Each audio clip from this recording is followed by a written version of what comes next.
இவர் Sundarar.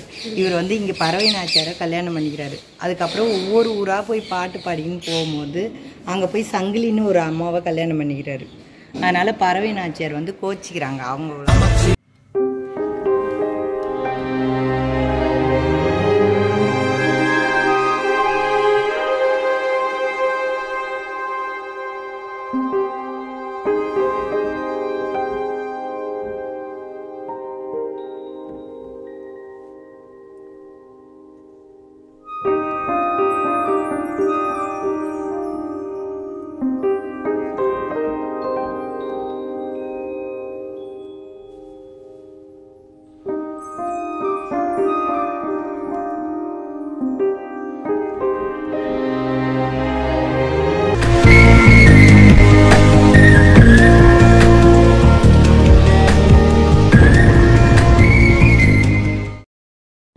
Hi friends, welcome back to our channel. இந்த வீடியோவில் நம்ம என்ன பார்க்க போகிறோன்னா, ஒரு அருமையான பதிவு தான் பார்க்க போகிறோம்.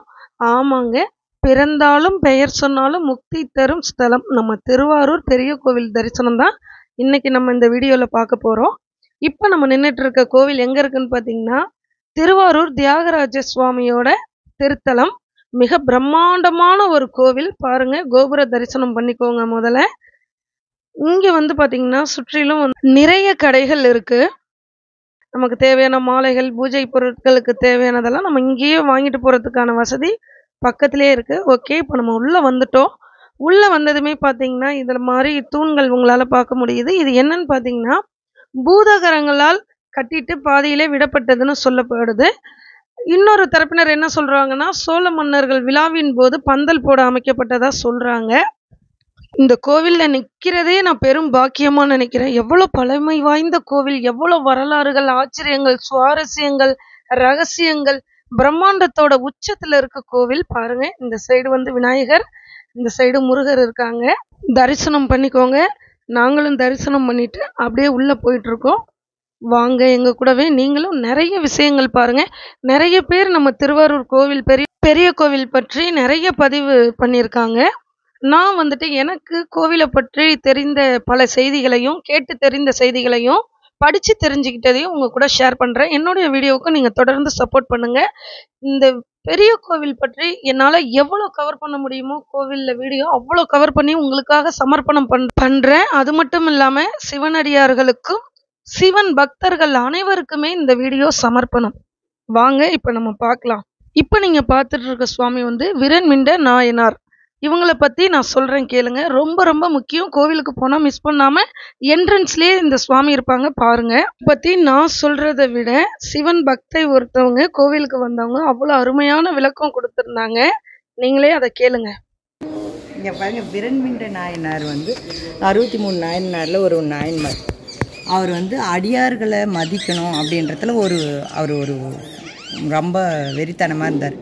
அதனால் சிவபெருமான் கிட்ட வந்து சுந்தரர் டைரெக்டாக போய் பேசுவார். யாராலையும் பேச முடியாது, அந்த சக்தி யாருக்குமே இந்த உலகத்தில் இல்லை. ஆனால் சுவாமி கிட்ட போய் சுந்தரர் நேரடியாக பேசுவார். அவர் வந்து நிறைய அடியாருங்க ஒன்றா உட்காந்து பேசிகிட்டு இருக்காங்க. நமக்கு அவங்கள வணங்க தகுதி இருக்கா அப்படின்னு சுந்தரர் மனசுக்குள்ளே ஒரு குற்ற உணர்ச்சி. அப்புறம் சாமியை பார்க்கணுன்ற ஆர்வத்தில் அவர் நேராக சாமியை பார்க்க போகிறாரு. சாமிக்கிட்ட பேசிகிட்டு இருக்கார். விரண்மிண்ட நாயனார், என்னை மதிக்காமல் என்னை வணங்காமல் இங்கே உள்ள அடியார்களை வணங்காமல், என்னன்னு இல்லை அடியார்களை வணங்காமல் அவன் உள்ளே போனான் சுந்தரன். அவனும் எனக்கு வேணாம், அது உள்ளே இருக்கிறாரு அவரும் புற்றிடம் கொண்டவரும் எனக்கு தேவையில்லை, புறம்புன்னு சொல்லிட்டார். புறம்புன்னா ஒதுக்கி வைக்கிறேன், தள்ளி வைக்கிறேன் அப்படின்னு சொல்லிட்டார். உடனே அவர் என்ன சொன்னார், சாமி அங்கே விரண்மிண்ட நாயனார் கோச்சிக்கிட்டான், அவனை போய் வணங்கி அடியார்களை தில்லை வாழ அந்த நர்னு அடி எடுத்து பாடு அப்படின்னு சாமி அடி எடுத்து கொடுத்து அனுப்புகிறார் சுந்தரர்கிட்ட. சுந்தரர் வந்து அங்கே உட்காந்து இந்த மொத்த அடியாரும் வணங்கி 63 நாயன்மார் போற்றி புகழ்ந்து பாடுறார். இந்த உலகம் உயர்றதுக்கு தான் அந்த பாட்டெல்லாம் எழுதப்பட்டது. இந்த 63 நாயன்மார்களை பற்றி மொத்தம் தெரிஞ்சுன்னா அந்த இந்த தில்லைவாழ் அந்தனர் என்ற பாட்டு பாடினாவே போதும், எல்லாம் ஓரளவுக்கு சாமி உணர்த்துவார். ரொம்ப நன்றி. நல்லது. ஓகே நண்பர்களே, நம்ம வந்து நாயன்மார்களை பற்றி காதால் கேட்பதும் மனசால நினைக்கிறதும் நம்ம உடம்புக்கும் மனசுக்கும் அவ்வளோ நல்லதுன்னு சொல்லுவாங்க. நிறைய நற்பண்புகள் நமக்கு கிடைக்கணும்னு சொல்லுவாங்க. இப்போ நீங்கள் பார்த்துட்டு இருக்க சுவாமி வந்து வன்மீகநாதர். மூலவர் எல்லாம் வணங்கிக்கோங்க. இந்த நாயன்மார் வந்து நம்ம சுந்தரர் வந்து நம்ம தியாகராஜ சுவாமியை சிவனை பார்த்துட்டே இருக்கும்படியாக வரம் பெற்று பார்த்துட்டே இருக்காங்க. நல்ல தரிசனம் செஞ்சுக்கோங்க. உங்களுக்காக ரொம்ப கஷ்டப்பட்டு இந்த வீடியோ நான் எடுத்திருக்கேன். நல்ல தரிசனம் செஞ்சுக்கோங்க. பாருங்க, தியாகராஜ சுவாமி மூலவர் இருக்கும் இடம் இதுதான். நல்லா வேண்டிக்கோங்க. உங்களுக்கு இன்னொரு சூப்பரான மெசேஜ் சொல்கிறேன் பாருங்க. அப்படியே நம்ம தியாகராஜ சுவாமியை தரிசனம் செஞ்சுட்டு வந்தீங்கன்னா அப்படியே எதிர்த்த மாதிரி திருநாவுக்கரசர், அதாவது ஃபர்ஸ்ட் திருஞான சம்பந்தர், திருநாவுக்கரசர், மாணிக்க வாசகர் இவங்க இருப்பாங்க. அவங்களையும் நல்லா வணங்கிட்டு பக்கத்துல 63 நாயன்மார்களோட சிலைகள் இருக்கும். அவங்களையும் நல்லா வணங்கிக்கோங்க. நான் சொன்னேன் இல்லையா, திருஞான சம்பந்தர், திருநாவுக்கரசர், மாணிக்க வாசகர் அந்த இடம், அதாவது இந்த இடத்துல நீங்க நின்றுட்டு நல்லா சுவாமி கும்பிட்டுட்டு அப்படியே நேரா பாத்தீங்கன்னா தியாகேசனை கண்டீர் திருவருளை பெற்றீர், தியாகேசனை கண்டீர் திருவருளை பெற்றீர், தியாகேசனை கண்டீர் திருவருளை பெற்றீர் அப்படின்னு நீங்களும் நல்ல மனமாற 3 முறை அந்த வாசகத்தை படிச்சுக்கோங்க. கண்டிப்பா உங்களுக்கு அந்த திருவருள், ஈசனோட திருவருள் கிடைக்கும். வாங்க இப்ப அடுத்து நம்ம பார்க்கலாம். இப்ப நீங்க பார்த்துட்டு இருக்க அந்த சிலைகள் எல்லாமே 63 நாயன்மார்கள். அடுத்து கோவிலை பற்றின வரலாறுகள், அங்க நடந்த நிகழ்வுகள், இதை பற்றியெல்லாம் நிறைய ஃப்ளக்ஸ் மாதிரி நிறைய அடிச்சு அங்க வச்சிருந்தாங்க. அதுல நாங்க படிச்சுட்டு வந்தோம், நீங்களும் படிச்சுக்கோங்க. ஓகே, அடுத்து ஒரு முக்கியமான இடத்த பார்க்க போறோம். இங்கதான் தியாகராஜர் சுவாமியோட மரகத லிங்கம் அபிஷேகம் தினமும் காலையில 9 மணிக்கு நடக்குது. இந்த வழியா போய் தான் நம்மலாம் அமர்ந்து பார்க்கணும். பணம் கட்டினவங்க கொஞ்சம் முன்னாடி பார்க்கலாம். ஓகே, பாருங்க, நிறைய ஓவியங்கள் வரலாறுகளை குறிப்பிட்டிருக்கு. நல்ல படிக்கட்டுகளை தொட்டு வணங்கிக்கோங்க. வீடியோ மூலியமாகவே இந்த வழியா தான் நம்ம தியாகராஜ சுவாமியை தரிசனம் செய்ய போறோம். நல்ல தரிசனம் செஞ்சுக்கோங்க. இவங்க தான் நம்ம தியாகராஜ சுவாமி. வணங்கிக்கோங்க. கோவில் வந்து அவ்வளோ பெரிய மிக பிரம்மாண்டமான கோவிலா இருக்கு. நம்ம நார்மலா வந்து சாமி கும்பிடணும்னாவே திருப்திகரமா பார்த்துட்டு போகணும்னா காலையில நடை திறக்கிறப்பயே வந்துடணும். மாலை வரைக்குமே இங்க இருக்க சுவாமிகளை நல்லா நிதானமா சூப்பரா கும்பிடலாம். அந்த அளவுக்கு டைம் எடுத்து கும்பிடுற அளவுக்கு பெரிய கோவில் தான் நம்ம திருவாரூர் பெரிய கோவில். ஓகே, இந்த பெரிய கோவில்ல நான் நிறைய நேரம் உங்களுக்காக டைம் ஸ்பெண்ட் பண்ணி நானும் நல்லா தரிசனம் பண்ணி என்னால முடிஞ்ச அளவுக்கு, இந்த அளவுக்கு யாரும் கவர் பண்ணியிருக்க முடியுமான்னு எனக்கு தெரியல. அவ்வளோ உங்களுக்காக ஃபுல் அண்ட் ஃபுல் நான் கவர் பண்ணி உங்களுக்காக இந்த பதிவை நான் வெளியிடுறேன். என்னுடைய வீடியோவுக்கு நீங்க தொடர்ந்து சப்போர்ட் பண்ணுங்க. வாங்க, கோவிலை பத்தின எனக்கு தெரிஞ்ச நிறைய செய்திகளை உங்களுக்கு கூட நான் ஷேர் பண்றேன். ஒவ்வொன்றா பார்க்கலாம். நம்மளால வந்து சுவாமியோட புகழையும் தல வரலாறையும் சொல்ல முடியாத அளவுக்கு இருக்குங்க. நான் எனக்கு தெரிஞ்சதை உங்க கூட ஷேர் பண்றேன். இந்த கோவிலுக்குள்ள நம்ம வர்றதுக்கு மொத்தம் 4 வழிகள் இருக்கு. எல்லாமே பிரம்மாண்டமா இருக்கும். அதுல நம்ம கிழக்கு கோபுரம் வழியா இப்போ உள்ள வந்திருக்கோம். அடுத்து வந்து பாத்தீங்கன்னா, பல்லவர் ஆட்சி காலத்துல இந்த கோவிலுக்கு நிறைய திருப்பணிகள் செய்யப்பட்டதாகவும், சோழர் காலத்துல நிறைய திருப்பணி, கோவில் சம்பந்தமா திருப்பணி தொண்டுகள் செய்யப்பட்டதாகவும் கூறப்படுது. சைவ திருத்தலங்கள்லயே ரொம்ப ரொம்ப முக்கியமான திருத்தலம், ரொம்ப பிரம்மாண்டமான கோவிலாகவும் கருதப்படுது. இந்த கோவில்ல மொத்தம் 9 கோபுரம், 80 விமானம், 365 சிவலிங்கங்கள், 100க்கும் மேற்பட்ட சன்னதிகள், 15 தீர்த்த கிணறுகள், 3 பெரிய பிரகாரங்கள், 13 மண்டபங்கள், அப்புறம் 3 நந்தவனங்கள், இது மாதிரிலாம் இருக்கு. அதற்கிடையில இதை பாருங்க, சண்டிகேஸ்வரரின் சிறப்புகள் பார்த்துருப்பீங்க. அது உங்களுக்காக நான் போட்டோ ஆட் பண்ணியிருக்கேன், நீங்க பாருங்க. இப்போ நான் வணங்கிட்டு இருக்க சுவாமி வந்து முருகர், வள்ளி தெய்வானை. நல்லா வணங்கிக்கோங்க. அது மட்டும் இல்லாமல் இங்கே பக்கத்துலேயே தான் நான் சொன்னேன் இல்லையா, ஒரே நேர்கோட்டில் இருக்க நவகிரக சன்னதி இருக்குது. அதையும் நம்ம அடுத்து பார்க்கலாம். சுவாமியை நல்லா தரிசனம் பண்ணிக்கோங்க. இதற்கு பக்கத்துலேயே நெல்லிக்காய், அதாவது நெல்லிக்காய் சைஸில் ஒரு விநாயகர்னு சொல்லுவாங்க. ரொம்ப பிரசித்தி பெற்ற ஒரு விநாயகர். இங்கே வந்து மென்ஷன் பண்ணி எல்லாருமே இந்த நெல்லிக்காய் விநாயகரை பார்த்துட்டு வாங்கன்னு சொல்லுவாங்க பெரிய கோவிலுக்கு போனால். உங்களுக்காக அதையும் நான் எடுத்திருக்கேன். பாருங்கள், நெல்லிக்காய் விநாயகர் எவ்வளோ ஒரு சின்னதாக இருக்காங்கன்னு பார்த்துக்கோங்க. நீங்களும் நல்லா தரிசனம் செஞ்சுக்கோங்க. இப்போ நம்ம மிக மிக முக்கியமாக நவகிரகங்களை நம்ம தரிசனம் செய்ய போகிறோம். நீங்களும் அப்படியே தரிசனம் செஞ்சுக்கோங்க. இங்கே இருக்கக்கூடிய நவகிரகங்கள் நம்ம சிவபெருமானை பார்த்தபடியாகவும், சிவனுடைய கட்டுப்பாட்டில் இருக்கிறதாகவும், 8 தீபங்கள் வடிவில் அந்த நவகிரகங்கள் இருக்கிறதாகவும் சொல்கிறாங்க. ஓகே, நம்ம அடுத்தடுத்து நிறைய பார்க்கலாம் வாங்க. அடுத்து இந்த பெரிய கோவிலில் 9 ராஜகோபுரங்கள், 12 மதில்கள், 24க்கும் மேற்பட்ட உள்கோவில்கள், அதாவது 24 உள்கோவில்களே இங்கே இருக்கு. அடுத்து நம்ம காலையிலேருந்து நான் சொன்னேன் இல்லையா, காலையில நேரமாவே வந்துட்டு எல்லா சாமியும் நிம்மதியா நல்லா தரிசனம் பண்ணிட்டு, அப்படியே ஈவினிங் 6 மணிக்கு பார்த்தீங்கன்னா, ஒரு தனி சிறப்பு வாய்ந்த ஒரு பூஜை இருக்கு. சாயரட்சை பூஜை. இதுல நம்ம கலந்து கொண்டோம்னா, இந்த பூஜையில நம்ம கலந்து கொள்வதனால என்ன ஒரு நமக்கு லாபம்னு கேட்டீங்கன்னா, 7 ஜென்மத்துக்கு உண்டான பாவம் போறதா, மோட்சம் கிடைக்கிறதா சொல்றாங்க.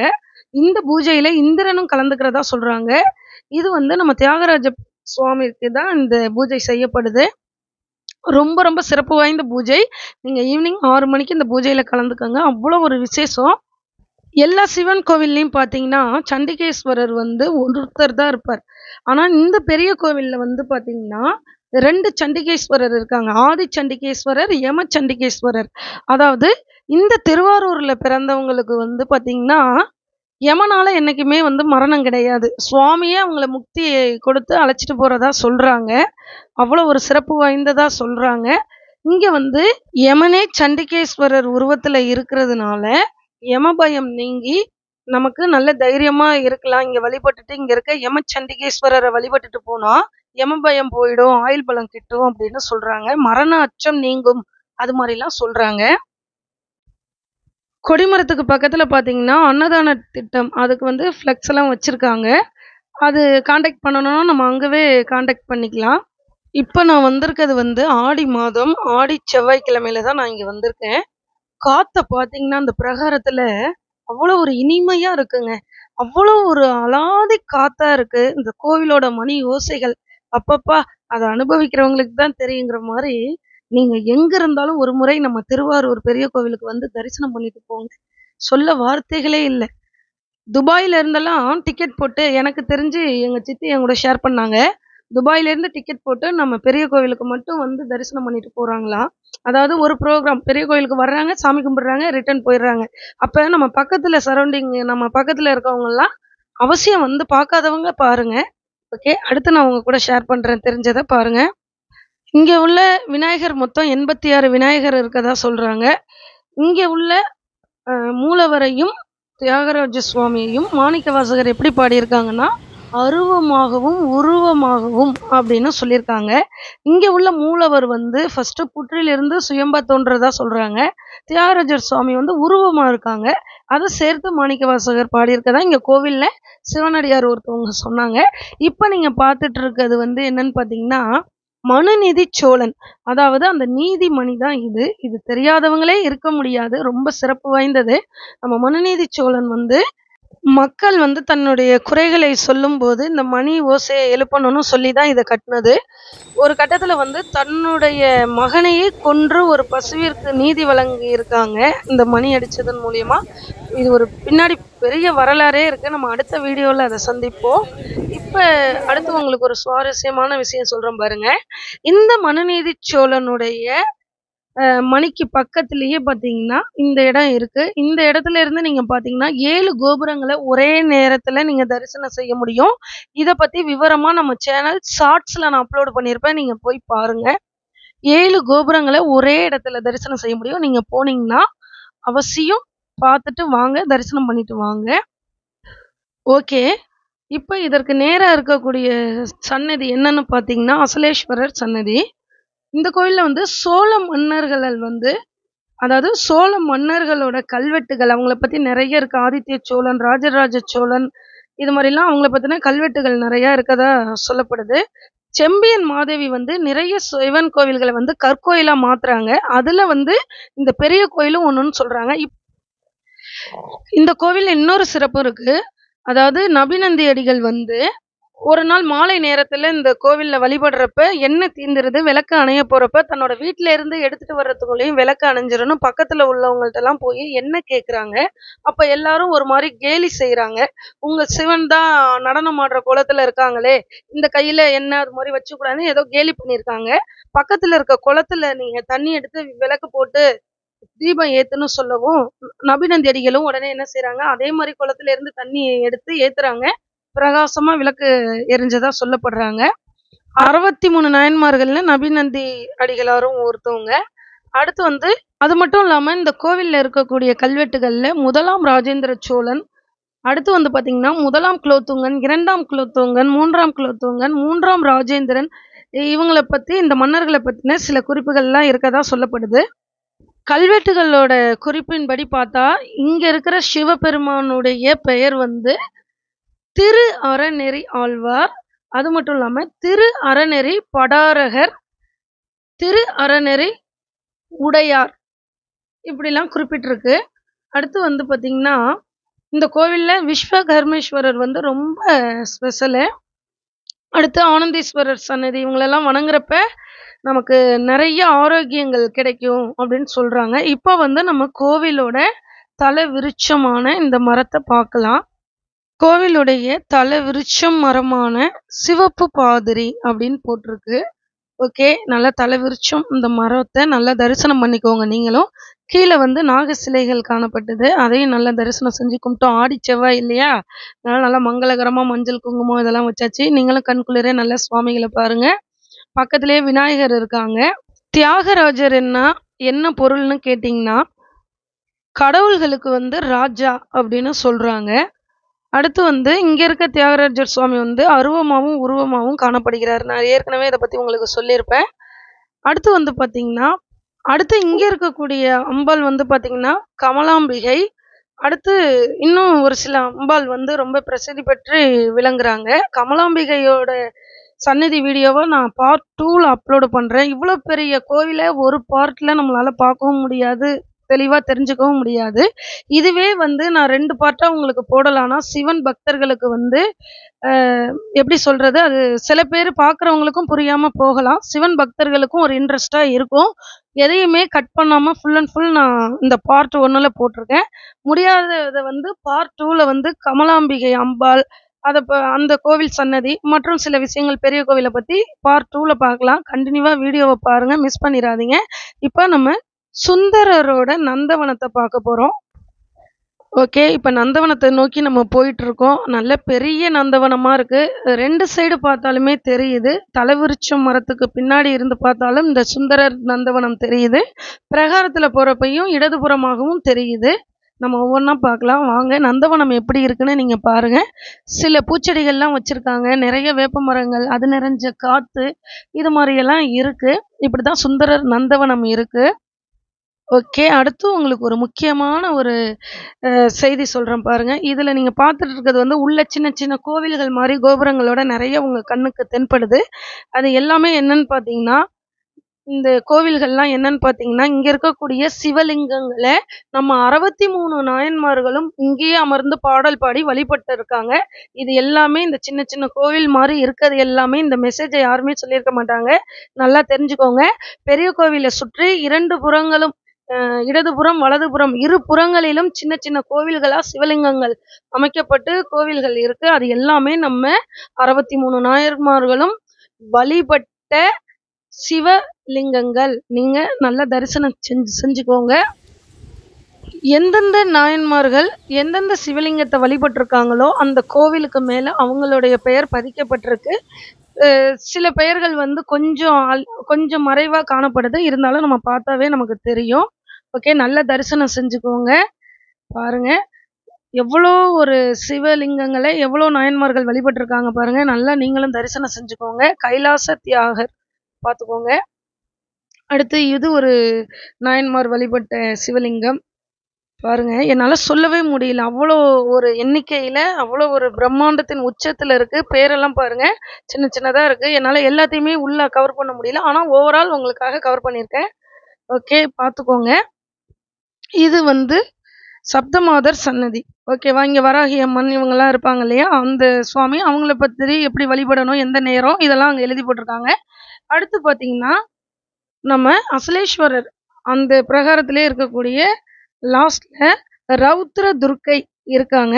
இவங்களுக்கு எந்த நேரத்துல விளக்கு போடணும், எப்படி வழிபடணும், எந்தெந்த நேரத்துல எப்படி விளக்கு போட்டா தோஷங்கள் போகும் அப்படின்லாம் எழுதி அதுல வச்சிருக்காங்க. நல்லா வணங்கிக்கோங்க. இது வந்து அண்ணாமலையார் சன்னதி. அண்ணாமலை மாதிரி அந்த திருவண்ணாமலை மாதிரி அந்த படிக்கட்டுகள்லாம் வச்சு நம்ம அண்ணாமலை நாதர் சன்னதி இருக்கு, பார்த்துக்கோங்க. கோவிலோட மற்றொரு சிறப்பு என்னன்னு கேட்டீங்கன்னா, தேவாரம் பாடல் பாடுனதுல, அதாவது தேவாரம் பாடல் பெற்ற தலங்களில் 86வது தலம் நம்ம திருவாரூர் பெரிய கோவில். பார்த்துக்கோங்க. திரும்புகிற இடங்கள் எல்லாம் கோவில், உள் சன்னதிகள், நிறைய கோபுரங்கள் காணப்படுது. நிறைய சிற்பங்கள், சின்ன சின்ன சிற்பங்கள் இது மாதிரிலாம் நம்மளால பார்க்க முடியுது. கோவில் பார்த்தீங்கன்னா 5 வேலியில அமைக்கப்பட்டிருக்கு. அதாவது கோவில் இருக்கிற இடம் 5 வேலி. அது மட்டும் இல்லாம 5 வேலி குளம். இது பாதி, அதாவது கோவில் பாதினா குளம் பாதி. அந்த அளவுக்கு மிக பிரம்மாண்டமா அமைய பெற்றிருக்குன்னு சொல்றாங்க. 365 சிவலிங்கம் உள்ள உலகத்திலே உள்ள ஒரே கோவில் நம்ம திருவாரூர் பெரிய கோவில் தான். இத்திருத்தலத்துல நம்ம வணங்கிட்டு போனோம்னா வேலை வேணும்னு நினைக்கிறவங்களுக்கு வேலை, அடுத்து கல்வி செல்வம், ஆயுள் பலம், திருமண தடையாகலும், உடல் பிணி நீங்கும், சகல ஐஸ்வர்யங்களும் கிடைக்கும் அப்படின்னு சொல்றாங்க. அடுத்து நான் சொன்னேன் இல்லையா, பிரகாரத்துல இடதுபுறம் பார்த்தா சுந்தரர் நந்தவனம் இருக்கும்னு. அது இருக்கு பாருங்க, உங்களுக்கு காட்டுறேன் பாருங்க. சுந்தரர் நந்தவனம் பார்த்துக்கோங்க. நான் திரும்பவும் சொல்றேன் நண்பர்களே, இவ்வளோ பெரிய கோவிலை என்னால் ஒரே பதிவில் பதிவிட முடியலை. இதுவே 30 நிமிஷத்துக்கு மேலே நான் எடிட்டிங் பண்ணியிருக்கேன். அடுத்த பதிவும் வரும். நீங்கள் தொடர்ந்து சப்போர்ட் பண்ணுங்க, பாருங்க, கண்குளிர பாருங்க. வந்து திருவாரூர் கோவிலை தரிசனம் பண்ண முடியாதவங்களுக்கும், சிவன் அடியார்களுக்கும், சிவன் பக்தர்களுக்கும் இந்த வீடியோ சமர்ப்பணம். நீங்கள் திருவாரூர்ல இருந்து இந்த வீடியோ பார்த்துட்டு இருந்தீங்கன்னா எனக்கு ஒரு கமெண்ட் பண்ணுங்க. ஓகே, உங்களை அடுத்து இப்போ நான் எங்கே கூட்டிகிட்டு போயிட்டுருக்கேன்னு பார்த்தீங்கன்னா கமலமுனி சித்தர். இப்போ நான் உங்களை கூட்டிகிட்டு போயிட்டுருக்கேன். வாங்க அப்படியே போய் பார்க்கலாம். நான் ஏற்கனவே சொன்ன மாதிரி அந்த பக்கம் இப்போ நம்ம அந்த பிரகார பக்கம் பார்த்துட்டு வந்திருக்கோம். நாயன்மார்கள் வழிபட்ட சிவலிங்கங்கள் அதே போல் இந்த பிரகாரத்துலேயும் காணப்படுது பாருங்க. சின்ன சின்னதாக கோவில்கள் மாதிரி கோபுரத்தோடு இருக்கு இல்லையா, இது எல்லாமே நம்ம நாயன்மார்கள் வழிபட்ட சிவலிங்கங்கள். நல்லா தரிசனம் செஞ்சுக்கோங்க. இப்போ நம்ம கமலமுனி சித்தருடைய குகைக்கு போகிறதுக்கு அதற்கு முன்னால் பார்த்தீங்கன்னா இந்த பிரகாரத்திலேயே ரொம்ப பிரகாரத்தை ஒட்டி ஒரு சிவலிங்கம் இருக்குது. அதையும் போய் நம்ம வழிபட்டுட்டு போகலாம். நாயன்மார்கள் வழிபட்ட சிவலிங்கங்களை நம்ம வழிபட என்ன பாக்கியம், பெரும் பாக்கியம் செய்தோமோ பாருங்கள். ஜேஷ்டாலிங்கம் நல்லா நீங்களும் நல்லா தரிசனம் பண்ணிக்கோங்க. ஓகே, பூவெல்லாம் வச்சு நல்லா பூஜை பண்ணியிருக்காங்க. வாங்க அடுத்து நம்ம போய் பார்க்கலாம். எவ்வளோ பெரிய பிரகாரங்கள், எவ்வளோ பெரிய உள்ளுக்குள்ளேயே எவ்வளோ பெரிய கோவில்கள்லாம் இருக்குது. எத்தனை கோபுரங்கள், எத்தனை சன்னதிகள், பிரம்மாண்ட உச்சம். நான் ஏற்கனவே சொல்லும் போல எனக்கு இங்கே நிற்கிறதே நான் பெரும் பாக்கியம். பிரம்மாண்டத்தின் உச்சமாக இதை நான் பார்க்குறேன். அப்படியே நீங்களும் பார்த்துக்கோங்க. பாருங்க, இங்கே ஒரு கிணறு காணப்படுது. இந்த கிணறையும் பார்த்துட்டு போகலாம். நிறைய கம்பிகள் போட்டு சேஃப்டி பண்ணி வச்சுருக்காங்க. கிணறுகள் நம்ம நிறைய பார்க்க முடியுது. ஏற்கனவே நான் எத்தனை கிணறுகள் இருக்குன்னு உங்கள்கிட்ட நான் ஷேர் பண்ணியிருக்கேன். பாருங்கள், கிணறுகளில் தண்ணி இல்லை, இருந்தாலும் தரிசனம் பண்ணிக்கோங்க. நண்பர்களே, இப்போ கமலமுனி சித்தரோட குகைக்குள்ளே நம்ம போக போகிறோம். அதுக்கு முன்னாடி இங்கே ஒரு விநாயகர் வச்சுருக்காங்க. ரொம்ப பழமை வாய்ந்ததாக காணப்படுது பாருங்கள். அந்த கட்டிடங்கள் நம்ம வணங்கிட்டு, விநாயகரை வணங்கிட்டு, ரொம்ப சின்ன நுழைவாயிலாக இருக்குது. இதுக்குள்ளே தான் போய் எப்படி இருக்குன்னு பார்க்க போகிறோம். என் கூடவே நீங்களும் வாங்க. இதெல்லாம் எடுக்க நான் ரொம்ப ரிஸ்க் எடுத்து தான் எடுத்திருக்கேன். ஓகே, எல்லாரும் பாருங்கள். இது அந்த ஆனந்தீஸ்வரர் சுவாமி சன்னதி. இங்கே கமலமுனி சித்தர் பூஜை பண்ணதாகவும் இந்த இடத்துல தவம் பண்ணதாகவும் சொல்லப்படுது. அதே மாதிரி கமலமுனி சித்தரோட அந்த உருவத்தை சிவலிங்க வடிவில் வச்சு வழிபடுறாங்க. அவங்கள பற்றின வரலாறெல்லாம் ஒரு ஃப்ளெக்ஸ் அடித்து வச்சுருக்காங்க. நீங்கள் போனீங்கன்னா நிதானமாக கும்பிட்டுட்டு படிச்சுட்டு வாங்க. ஓகே, ஒரு சிறிய ஜன்னல் மாதிரி இந்த இடத்துல காணப்படுது. இந்த இடத்துல இருந்து பார்த்தா நம்ம கமலாம்பிகையோட சந்நிதி நடைபாதை தெரியும். அது அடுத்த வீடியோவில் உங்களுக்கு நான் பதிவிடுறேன். ஓகே, நல்லா தரிசனம் செஞ்சாச்சு. நந்தி சுவாமி, ஆனந்தேஸ்வரர் சுவாமியும் நல்லா தரிசனம் பண்ணிட்டோம். திருநீரையும் வச்சுட்டேன். வேண்டிக்கோங்க, நீங்கள் நினச்சதை எல்லாம் நல்லபடியாக நடக்க என்னுடைய வாழ்த்துக்கள். ஓகே, நான் சொன்னேன் இல்லையா, ஒரு சின்ன ஜன்னல் மாதிரி இருக்குன்னு, நந்தி சுவாமிக்கு எதிர்த்த மாதிரி இருக்கு. ஓகே, வாங்க. இங்கே இருக்கிற தியாகராஜர் சுவாமி, உடனுரை கமலாம்பிகை, இவங்க இருவரையும் சேர்ந்த மாதிரி நம்ம வழிபட்டுட்டு போனோம்னா நம்ம வேண்டினதை வேண்டும்படி நிரம்ப நமக்கு கொடுத்து வழி அனுப்புவாங்கங்கிறது ஒரு ஐதீகம்.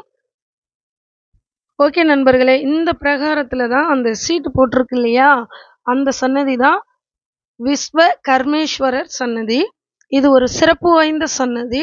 அது மட்டும் இல்லாம அந்த கோபுரத்தை பாருங்க, கற்களால், அதாவது கருங்கற்களால் ஆன மாதிரி இருக்கு பாருங்க. நீங்க நம்ம வீடு கட்டணும்னா இங்க வந்து கல்லை வச்சு ஒரு கல்லை பூஜை பண்ணி எடுத்துட்டு போனா சீக்கிரம் வீடு கட்ட முடியும்னு சொல்றாங்க. ஓகே, அடுத்து வந்து இது என்ன சுவாமின்னு பார்த்தீங்கன்னா துர்க்கை அம்மன், விஷ்ணு துர்க்கைன்னு சொல்லுவாங்க. ஆடி செவ்வாய்க்கிழமை, அதனால நல்ல துர்க்கை அம்மனை வழிபட்டா நமக்கு நல்லது குடும்பத்துக்கு. நீங்களும் தரிசனம் செஞ்சுக்கோங்க. வாங்க அடுத்து நம்ம பார்த்துட்டே போகலாம். எவ்வளோ சுவாமி அந்த பிரகாரங்களை சுற்றி எவ்வளோ சுவாமிகள் பாருங்க. 63 நாயன்மார்களும் வழிபட்டு பாடிய திருத்தலம்.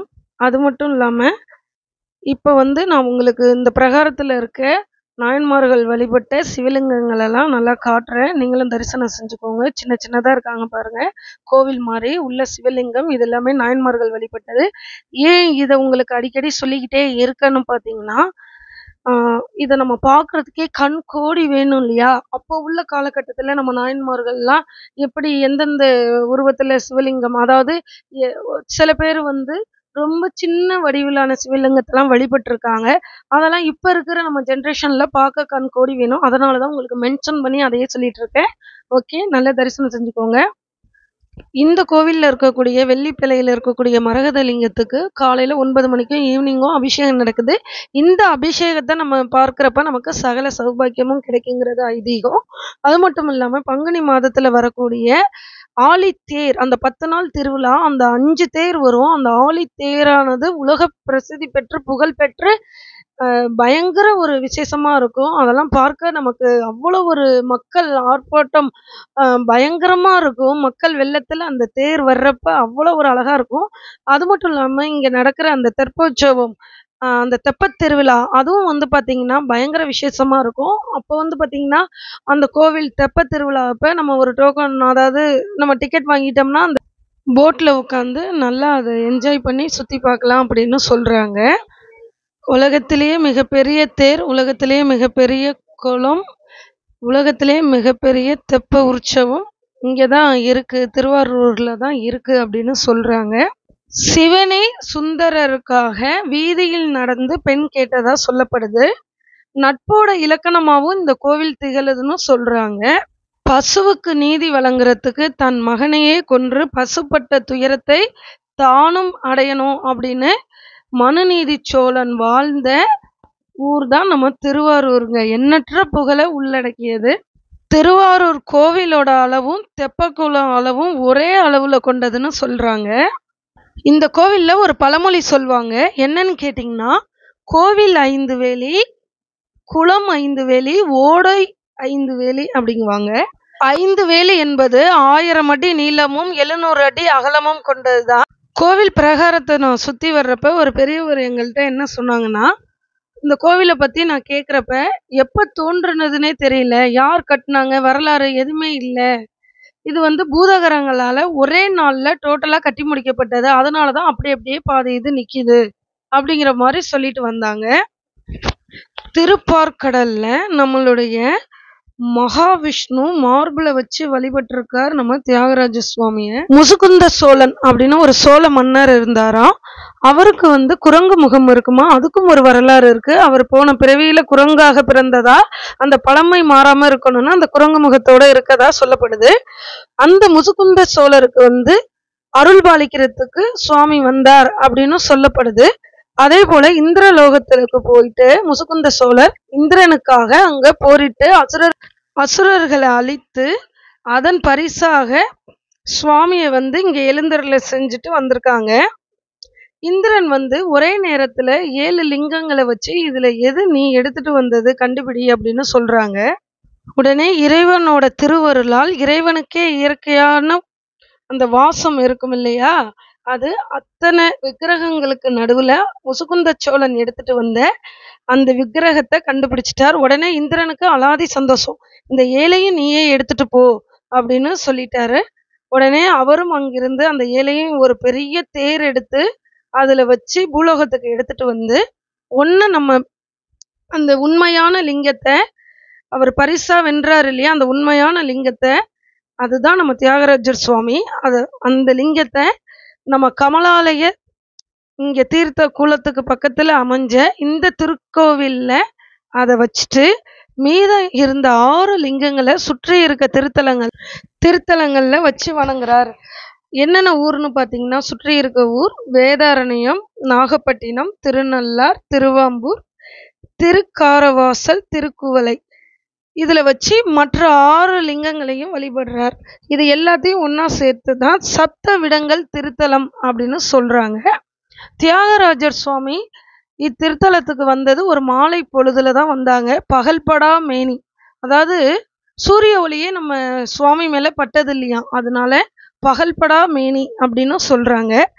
ஓகே, அது மட்டும் இல்லாமல் கோவிலோட சுவர்களுக்கு கீழே சில சிற்பங்களை நான் பார்த்தேன். வித்தியாசமான சிற்பங்களாக இருந்தது. மார்கழி மாதம் வர்ற திருவாதிரையில் சுவாமியோட பாத தரிசனம் பார்க்க எல்லா வெளியூர்களில் இருந்தும் மக்கள் வர்றாங்க. அது ஒரு சிறப்பு விசேஷமாக இந்த திருத்தலத்தில் கருதப்படுது. அது மட்டும் இல்லாமல் உலக பிரசித்தி பெற்ற ஆழித்தேர் நான் ஏற்கனவே உங்கள்கிட்ட சொல்லியிருக்கேன். இது மாதிரி நிறைய பிரமிப்புகளை உள்ளடக்கியது தான் நம்ம திருவாரூர் தியாகராஜ சுவாமி கோவில். இங்கே இருக்க சுவாமியால் நம்ம கேட்ட வரங்கள் அத்தனையும் கொடுக்க முடிகிற சுவாமியால் ஒரே ஒரு வரத்தை மட்டும் கொடுக்க முடியாதான். இங்கே வந்து நம்ம சுவாமியை வணங்கிட்டு ஒரு முறை போனால் நமக்கு மறுபிறவிங்கிறதே கிடையாதான், முக்தி பெற்றுருவோமா. அதையும் நான் இங்கே வந்து கேள்விப்பட்டேன். ஓகே, சுவாமியை பார்த்துட்டோம், அம்பாளை பார்க்காம இருந்தால் எப்படி? அம்பாள் கமலாம்பிகையை உங்களுக்கு நான் காட்டியிருக்கேன். அடுத்த வீடியோவில் கமலாம்பிகை சன்னதியும் உங்களுக்கு நான் காட்டுறேன். வீடியோவை நீங்கள் அடுத்த பதிவையும் மிஸ் பண்ணாமல் பாருங்கள். ஈசனை பார்த்துட்டு அம்பாளை பார்க்காம இருக்கக்கூடாதுன்னு உங்களுக்காக நான் பதிவு பண்ணேன். அம்பாள் வீடியோவை தரிசனம் பண்ணிக்கோங்க. சுந்தரர் இவர் வந்து இங்கே பறவை நாச்சியாரை கல்யாணம் பண்ணிக்கிறாரு. அதுக்கப்புறம் ஒவ்வொரு ஊராக போய் பாட்டு பாடிக்கின்னு போகும்போது அங்கே போய் சங்கிலின்னு ஒரு அம்மாவை கல்யாணம் பண்ணிக்கிறாரு. அதனால் பறவை நாச்சியார் வந்து கோச்சிக்கிறாங்க, அவங்களெல்லாம் நீ கல்யாணம் பண்ணிக்கிட்ட அப்படின்னு. சுவாமியே இந்த பறவை நாச்சியாருக்கு தூது போகிறாரு. தெருவாக நடந்து அந்தனராக வேடம் பூண்டு போகிறாரு. பறவை நாச்சியார் சுந்தரரை ஏற்றுக்க மாட்டுறாங்க. அதுக்கப்புறம் வந்து தன்னோட இயல்பான ரூபத்தை, சிவபெருமான் ரூபத்தை காட்டுறாரு. முதல்ல வந்தது நீங்கள் தானா, இவ்வளோ தெரு நான் உங்களை நடக்க வச்சுட்டேன்னு கஷ்டப்பட்டு காலில் விழுந்து நான் சுந்தரரை ஏற்றுக்கிறேன் அப்படின்னு சொல்கிறேன். ஓகே ஃப்ரெண்ட்ஸ், அடுத்து பாருங்கள் தேர். இது எல்லாமே இப்போ வந்து மெயின்டெனன்ஸ் நடந்துகிட்ருக்கு எல்லாமே. அடுத்து பெரிய தேரை உங்களுக்கு நான் காட்டுறேன் பாருங்கள். இதோட மெக்கானிசம் வேலை எல்லாமே நம்ம திருச்சி BHL நிறுவனம் பண்ணுறதாகவும் அவங்க மெயின்டைன் பண்ணிட்டு இருக்க மாதிரி சொல்கிறாங்க. அடுத்து ஆழித்தேர் வந்து திருவாரூர் ஆழித்தேர் பதிவை நான் பதிவிடணும்னு ஆசைப்பட்றேன். நீங்கள் கமெண்ட்டில் சொல்லுங்கள். பாருங்கள், கண் கோடி வேணும், நல்லா வணங்கிக்கோங்க. உலகிலேயே மிகப்பெரிய தேர் நம்ம திருவாரூர் தியாகராஜர் சுவாமியோட தேர் தான். ஓகே, பாருங்கள், நான் சொன்னேன் இல்லையா 4 வழி இருக்குன்னு, அதில் இது ஒரு வழி. இப்போ நம்ம வந்து கோவில் கமலாலய தீர்த்தத்தை பார்க்க போகிறோம். அதாவது கோவிலோட தெப்பக்குளம். கோவில் எந்த அளவுக்கு பெருசாக இருக்கோ, நான் ஏற்கனவே சொன்ன மாதிரி அதே அளவுக்கு தான் தெப்பக்குளமும் இருக்குது. இங்கே வந்து தெப்ப உற்சவ திருவிழா, அதுவும் உலகத்திலே இங்கே தான் பெருசு, ரொம்ப பிரம்மாண்டமாக. அதாவது தேர் எந்த அளவுக்கு சிறப்பாக திருவிழா நடக்குதோ அதே அளவுக்கு தெப்ப திருவிழாவும் நடக்கும் அப்படின்னு சொல்கிறாங்க. பார்க்குறதுக்கே கண் கோடி வேணும். கரைகளை சுற்றிலும் நடுவிலும் அவ்வளோ கோவில் இருக்குது. நடுவில் பார்த்தீங்கன்னா நடுக்கோவில் அப்படின்னு சொல்லுவாங்க. அங்கே நாகசுவாமி, அது மட்டும் இல்லாமல் சிவன், நந்தி சுவாமி, அம்பாள், விநாயகர் இவங்கெல்லாம் அந்த நடுக்கோவிலில் இருக்காங்க. எவ்வளோ பெரிய ஒரு தெப்ப குளமாக இருக்குது பாருங்க.